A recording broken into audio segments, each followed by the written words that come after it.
保时捷837的发动机啊，如果是10几万公里的时候，它必定会出现一个通病故障哈，那就是这个正时链板脱落掉。出现这种问题的话，它的症状是冷车的时候启动起来，它会有唰的那种链条摩擦的声音，非常刺耳。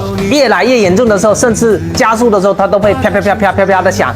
这个时候我们一定要注意，及时的去检查。如果确认是这个链条导板的话，及时给它更换。它如果不更换的话，时间久了，这个碎片会被链条搅，越搅越碎，越搅越多，就会流到油底壳底下，被机油泵的滤网全部吸附在上面。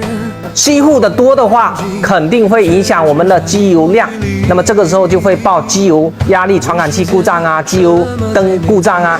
时间久了，直接影响发动机报不报废的问题，这是最严重的情况下。这种问题其实很简单，早发现早处理，只要更换这2个正时的调节器，那么就可以轻松可以搞定。那么顺带说一嘴哈，你看这台车发动机15万公里呀。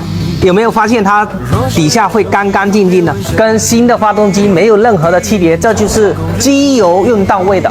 所以说保养不要一味贪图便宜，一定要记住一个定律：1分钱1分货。